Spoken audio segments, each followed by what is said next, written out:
Now I'm going to explain how jet and crystal weapons work.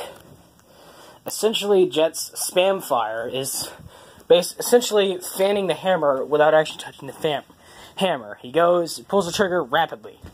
Actually, I do have a thing that can really explain that. Hold on. So basically, he pulls out his gun. It is like his normal speed.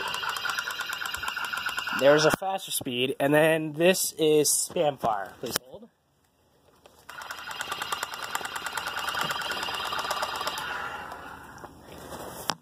Essentially, spam fire is able to be countered, sort of, because he can't even control the bullets. What he can do, though, is he can fire one bullet if he focuses his aim, and he can control it completely and utterly, essentially allowing him to always hit his target.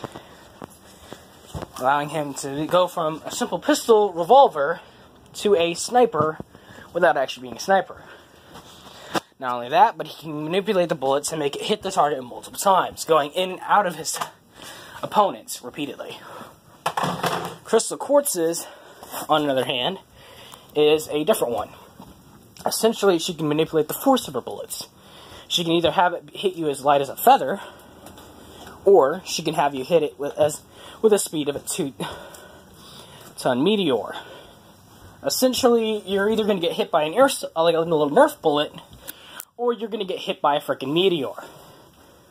And it will rip through your thing. She cannot control her bullets, but if she does the 2-ton meteor thing and is not fused, she will crack due to the vibrations going through her body. Essentially, they can also fuse. Their fusion has 4 arms. This allows them to be able to use all four guns at once and basically fire in any and all directions. Basically, just picture Reaper's Death Blossom, and that's basically what they do. The only difference is they're more accurate and more powerful. Another thing is, if they're fused, then they can not only combine their weapons into two significantly more powerful ones, or they combine the power of both. So while Jet can control and move the bullets, it can also be fired at 2 bullets at the 2-ton meteor thing power. Since it's going through through a much larger surface, it is not being harmed as much, causing it to not vibrate as much and not crack the gems, basically rattling their bones. It's like getting a kick on a larger shoulder, on a larger gun, like a shotgun or something. Sorry, talk a lot. Essentially, this allows them to shoot 2 bullets extremely accurately at the speed of a meteor. Basically, they can rip through anything and pretty much rip it to shreds, because they can manipulate it to go faster than a normal bullet. Faster than a normal bullet, and alongside it, hitting with the force of basically a truck if they want to. Essentially, you have a truck ramming into you multiple times in a smaller area. Due to the smaller area, it is actually significantly more damage.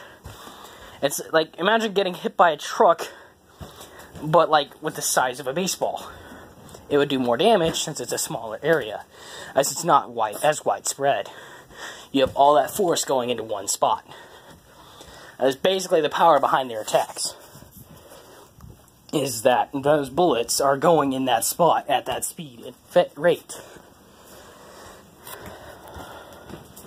Essentially, you're not going to really win against them, especially since they have 3 eyes. One eye can control how the bullet's moving, while the other 2 can focus on what targets to take out. Essentially, the 3 eyes allows them to manipulate the battlefield by knowing where every opponent is in front of them. Let's say 3 different lines of sight. One can go to one gun, one can go to the other gun, and the other can go to their surroundings.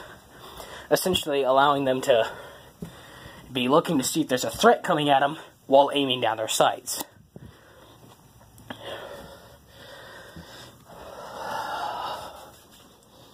This allows them to do quite a bit.